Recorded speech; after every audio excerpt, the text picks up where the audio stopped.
கடந்த 3 மாதங்கள் இந்த அரசின் குறிப்பிடத்தக்க சாதனை என்னவென்றால், இதை நான் சொல்வது யாரும் கோச்சிக்க வேணாம். இந்த ஆட்சியில் ஒரு கட்சியில் வெற்றி பெறாங்க, வெற்றி பெற்ற பிறகு உடனே ராஜினாமா பண்ணுறாங்க, உடனே வேறு கட்சியில் சேர்க்குறாங்க. இது என்னென்னு சொல்கிறது? குதிரை பேரம் தான் சொல்ல முடியும். இப்படிப்பட்டதெல்லாம் தவிர்க்க வேண்டும் என்று பொதுப்பணித்துறை அமைச்சர் அவர்கள். அன்புமிகு பேரவைத் தலைவர் அவர்களே, குதிரை பேரம் அப்படிங்கிற வார்த்தையை அவையிலிருந்து நீக்கணுங்கிறத கேட்டுக்கிறோம். 2017 புரட்சித் தலைவி அம்மாவுடைய ஆட்சிக்கு எங்களுக்கும் உடன்பாடு உண்டு. 2017க்கு அப்புறம் வந்த உங்களுடைய ஆட்சிக்கும் எங்களுக்கும் உடன்பாடு இல்லை. அது ஏனென்றால் உண்மையான அதிமுக கிடையாது, அது அம்மாவுடைய அதிமுக கிடையாது. நீங்க சொல்லும்போது உட்காருங்க. குதிரை பேரம்னு சொல்றதுக்கு நான் விளக்கம் கொடுக்கணும். அம்மாவோட அதிமுக இருக்கிற வரைக்கும் நீட் கொண்டு வரப்படவில்லை, ஜிஎஸ்டி கொண்டு வரப்படவில்லை, சிஏஏ கொண்டப்படவில்லை, சிஏஏ கொண்டு வரப்படவில்லை. உங்களுடைய ஆட்சியில் தமிழகத்தினுடைய நலனுக்கு எதிராக டெல்லியுடன் சரண்டர் ஆனீங்க நீங்க.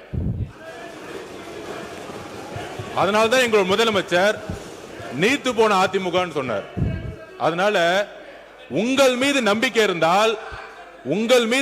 இருந்தால் சட்டமன்ற உறுப்பினர்கள் ரிசைன் பண்ணி தமிழக வெற்றி கழகத்தில் சேர வேண்டிய அவசியம் இல்லை. உங்கள் தலைமை மீது அதிமுக தொண்டர்கள் முழுவதுமாக விலகியதால் தான் தமிழக வெற்றி கழகம் உண்மையான புரட்சி தலைவர் எம்ஜிஆருடைய விசுவாசிகளும் அம்மாவோட விசுவாசிகளும் இன்றைக்கு தமிழக வெற்றி கழகத்தில் இணைந்து பணியாற்றிட்டு இருக்கார்கள். அதனால உங்களுடைய வார்த்தைகள் குதிரை பேரம் சொல்வது என்பது தவறு. கிட்டத்தட்ட 40 நிமிடம் பேசிக் கொண்டிருந்தார் முன்னாள் முதலமைச்சர் அவர்கள். நாங்கள் எதுவும் பேசவில்லை. ராஜினாமா செய்ய வேண்டியது அரசியலமைப்பின்படி எல்லோருக்கும் உரிமை இருக்கிறது. ஒரு கட்சி தலைமை மீது நம்பிக்கை இழக்கும் பொழுது முன்னாள் அமைச்சர்களும் சரி, எம்எல்ஏக்கும் சரி, விலகி மாற்று கட்சிக்கு சேருவது இயல்பு. அதனால் அவையில் தேவையில்லாமல் சில வார்த்தைகளை சொல்லக்கூடாது எங்களுடைய தாழ்மையான வேண்டுகோள். உறுப்பினர் எரிசக்தி துறை சட்டத்துறை அமைச்சர், சட்டத்துறை அமைச்சர் அவர் சொல்லி முடிச்சிருங்க. பேசுங்க, ஏதோ சொல்லணும். இடையில குறுக்கிடாதீங்க. கடைசியா பேசுங்கன்னு சொன்ன இல்லையா? கடைசியா இப்ப பேசுங்க. மாண்புமிகு பேரவைத் தலைவர் அவர்களே, மாண்புமிகு முன்னாள் முதலமைச்சர் பேசும்பொழுது மின்சார கட்டணம் உயர்த்தப்பட்டுள்ளதா சொல்லியிருந்தார். அந்த மாதிரி எந்த வகையிலும் மின்சார கட்டணம் உயர்த்தப்படவில்லை. அது இல்லாமல் மதுரையில் இந்த சிறைவாசி, அதாவது சிறைத்துறையில சிறையில் இருந்தவர் மரணம் அடைந்தான்னு சொல்லியிருக்கார். உடல்நலம் சரியில்லாமல் மரணம் அடைந்தார். அது குறித்து விரிவாக அனைத்தும் அறிக்கையும் கொடுக்கப்பட்டுள்ளது. கடைசியாக இந்த குதிரை பேரம் என்பதை ஏற்கனவே பல முறை பேசிவிட்டோம், அதை பத்தி பேசக்கூடாது என்பது சொல்லிவிட்டோம். ஏற்கனவே இதை பற்றி நான் சொன்னேன். குதிரை பேரம் இல்லை, கழுதை பேரம் இல்லை, முடிச்சிருங்க, பேசக்கூடாது, நீக்கப்படுகிறது சொன்னேன். இப்போ அந்த வார்த்தை நீக்கப்படுகிறது. யாரும் இங்கே கூவாத்தூரில் நடந்ததை பற்றி யாரும் பேசவில்லை. இது ஒன்றும் கூவாத்தூர் இல்லை. குதிரை அவர்கள் தானாக முன்வந்து அவர்கள் தலைமை மீது அதிருப்தி கொண்டு அவர்கள் தானாக முன்வந்துதான் ராஜினாமா செய்தார்கள். இங்கே எந்த கூவாத்தூரும் நடக்கவில்லை. அவை முன்னவர் அவை முன்னவர்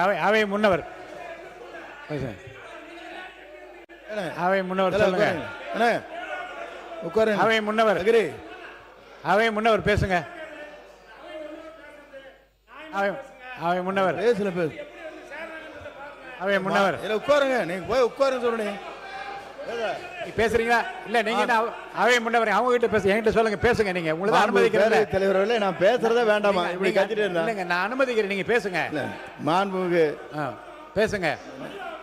மாண்புமிகு பேரவைத் தலைவர் அவர்களே, மாண்பு உறுப்பினர், நான் சொல்ல முடிய வரை விடுங்க. உட்காருங்க ப்ளீஸ், உட்காருங்க. அக்ரி, உட்காருங்க.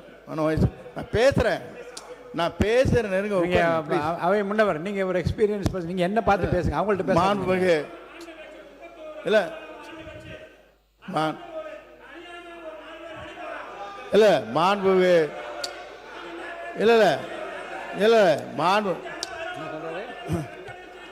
இல்லை மாண்புமிகு பேரவைத் தலைவர் அவர்களே, உங்களுக்கு உட்காருங்க. மாண்பு உறுப்பினர் பேசுறதுல உறுப்பினர் முக்கூர் சுப்பிரமணியம் போய் உட்காரு. நீங்க உள்ள இங்க போய் உட்கார், அவங்க இடத்துல உட்காருங்க. இருங்க, பேச வைக்கிறேன், பதில் சொல்ல வைக்கிறேன். உங்களுக்கு பதில் சொல்றதுக்கு அனுமதி தரேன், உட்காருங்க. இல்ல நீங்க உறுப்பினர் முக்கூர் சுப்பிரமணியம் அவங்க இருக்கையில போய் அமருங்க. எல்லாரும் அவங்க இருக்கையில அமருங்க. இப்ப அவர் சொன்னதுக்கு பதில் சொல்றது உங்களுக்கு நான் நேரம் தரேன், உட்காருங்க. பாருங்க, அருமையா இருங்க. 45 இருங்க. முன்னாள் முதலமைச்சர் இல்லைங்க, முன்னாள் முதலமைச்சர் உட்காருங்க. உட்காருங்க.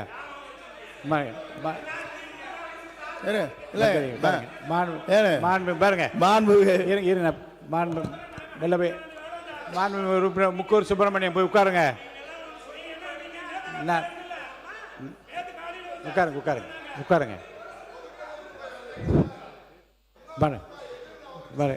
இல்ல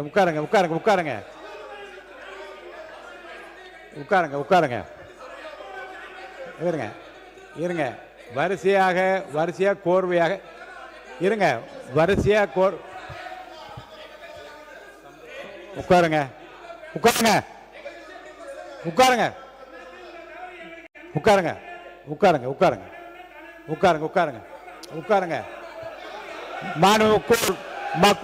முக்கூர் சுப்பிரமணியம் உட்காருங்க. மாண்புமிகு உறுப்பினர் முக்கூர் சுப்பிரமணியம் எச்சரிக்கிறேன், உங்க இடத்துல போய் உட்காருங்க. சொல்றேன், இருங்க, கேட்கறேங்க. ஒரு இடத்த இருங்க, கேட்கறேன், உட்காருங்க. நான் முடிவு சொல்லிட்டேன், உட்காருங்க. நான் சொல்றேன், உட்காருங்க.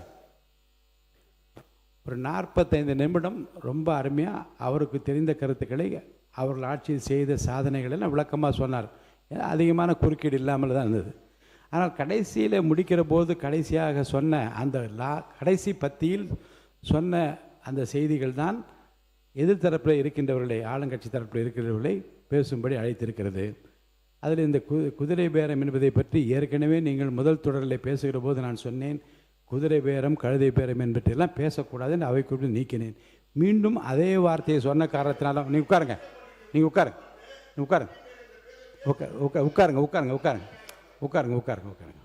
நீங்கள் 2 பேரும் சேர்ந்து பேசுறது எனக்கு தெரியும். அமைதியாக உட்காருங்க.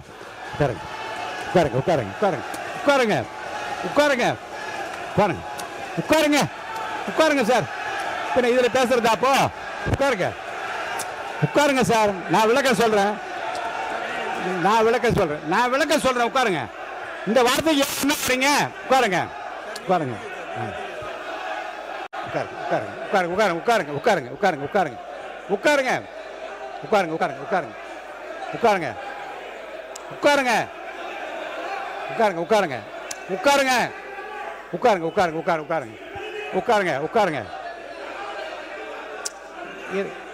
அந்த வார்த்தை இல்லங்க, குதிரை பேர் என்ற வார்த்தைன்னு சொன்ன உடனே அவரே என்று சொல்ல 2 பேரும் அந்த வார்த்தைக்கு ஏன் உடன்படி என்று கேட்கற. உட்காருங்க.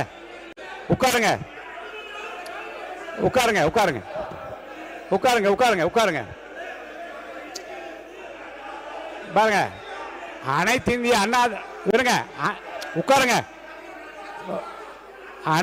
அண்ணா திராவிட முன்னேற்ற கழக உறுப்பினர்கள் அவர்கள் உரிமையை நிலைநாட்ட முயற்சிக்கிற போது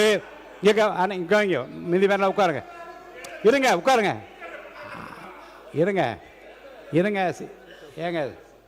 அனைத்து இந்திய அண்ணா திராவிட முன்னேற்ற கழக உறுப்பினர் தங்கள் உரிமையை நிலைநாட்ட முயற்சிக்கிற போது மாற்றுக்கு வேறு கட்சியை சேர்ந்த உறுப்பினர் அந்த கருத்தை ஒட்டி மீண்டும் குதிரை என்ற வார்த்தையை சொன்னால் 2 பேர் இந்த விஷயத்தில் ஒன்று சேர்ந்து கொள்வது கேட்ப என்ன தவறும் கிடையாது. உட்காருங்க.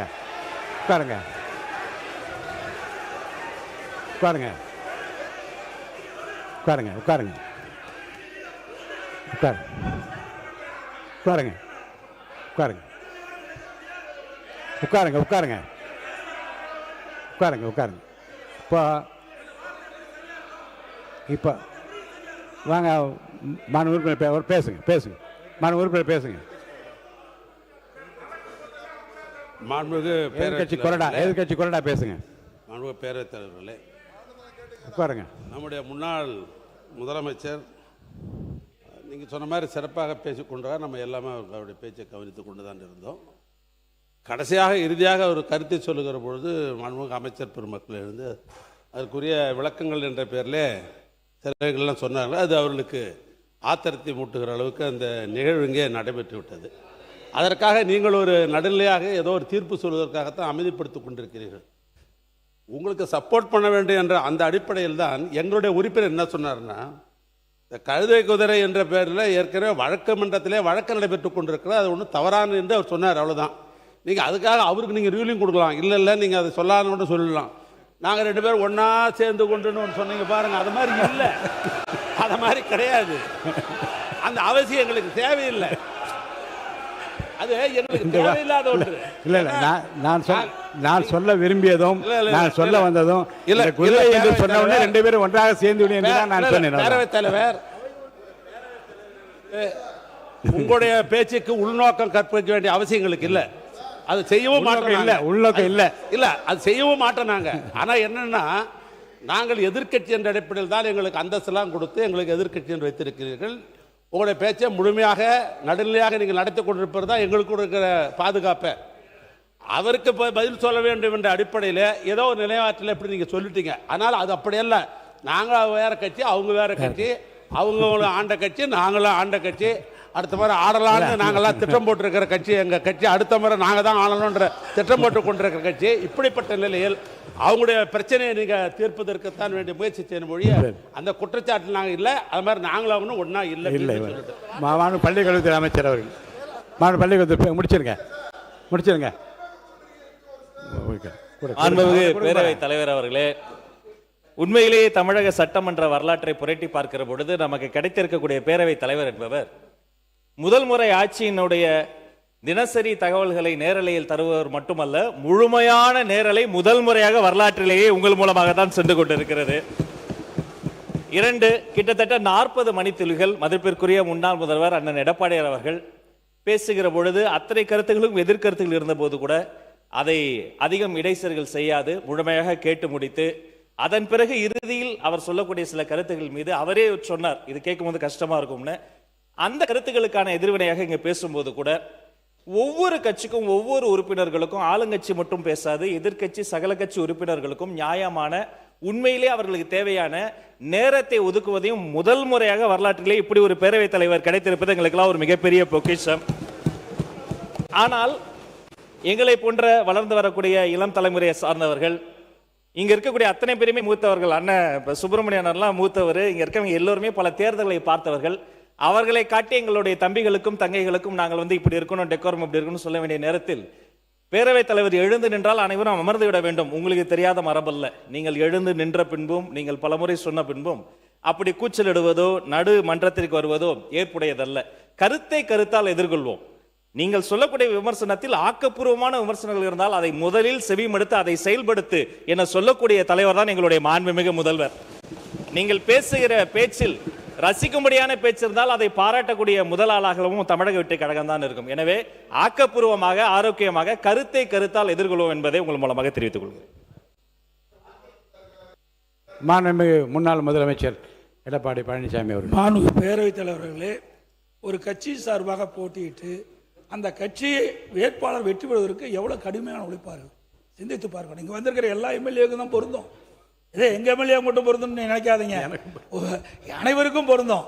ஒரு சட்டமன்ற உறுப்பினரை தேர்ந்தெடுப்பதற்கு அந்த கட்சியின் சார்பாக சுமார் 6000 பேர் பணியாற்றினா தான் அந்த வேட்பாளர் வெற்றி பெற முடியும். இரவு பகல் வராமல் ரத்தத்தை விரைவாக சிந்தி வாக்களை சந்தித்து வாக்களை பெற்று வெற்றி பெற்ற பிறகு அவர் வெளியேறினா அந்த கட்சியில் தொண்டர்கள் எப்படி மனம் கொதிக்கும் என்பதை உணர்வுபூர்வமாக நீங்கள் சிந்திக்கப்பட வேண்டும். நீங்கள் முதல் எம்எல்ஏ ஆகிருக்கிறீங்க, நான் 6 முறை எம்எல்ஏ ஆகியிருக்கிறேன், அப்படிங்களா, ஒரு முறை நாடாளுமன்ற உறுப்பினர் ஆகிக்கிறேன். ஆக சிந்திக்க வேண்டும். அந்த அடிப்படையில் நான் ஒரு கட்சியுடைய பொதுச்செயலாளர் என்ற அடிப்படையில் எங்களுடைய கட்சியின் சார்பாக அறிவிக்கப்பட்டு தலைமை அறிவிக்கப்பட்ட அந்த அறிவிப்புக்கு இணங்க அனைத்து இந்திய அண்ணா திராவிட முன்னேற்ற கழக கட்சி நிர்வாகிகள், எங்களுடைய கூட்டணி அங்க வைக்கின்ற கட்சியுடைய நிர்வாகிகள், தொண்டர்கள் அத்தனை பேரும் உழைத்து தான் இவ்வளவு பேர் வெற்றி பெற்றிருக்காங்க. அதனால தான் அந்த கருத்தை சொல்ல வேண்டிய நிலைக்கு நான் தள்ளப்பட்டேன் என்பதையும் தங்களுடைய கவனத்துக்கு கொண்டு வரேன். அதோட நாங்களுடைய சொன்ன கருத்து உண்மையிலேயே உண்மையை காயப்படுத்தி இருக்குது. 2 பேரும் ஒன்னா சேரல இல்ல, நீங்க இருந்த காலத்திலயும் ஒன்னா சேரல, நாங்க இருக்கிற காலத்திலயும் ஒன்னா சேரல என்பதையும் இந்த நேரத்தில் தெளிவுபடுத்துகிறேன். ஒரு விளக்கம் மட்டும் நான் சொல்லிடுறேன். குதிரை பேரம் என்று உங்கள் தரப்பில் சொல்லப்பட்டவுடன் குதிரையும் அல்ல கழுதையும் என்று சொல்லி முடித்த பிறகு அவர் அதை ஒட்டி பேசியதால் இந்த கருத்தில் 2 பேரும் உடன்படி என்ற அர்த்தத்தில் தான் நான் சொன்னேனே தவிர நீங்கள் அது வேறு அர்த்தத்தில் நீங்கள் அர்த்தப்படுத்திக் கொள்ளக்கூடாது. அடுத்து நீங்கள் இப்போ முடிங்க, நீங்கள் முடிங்க.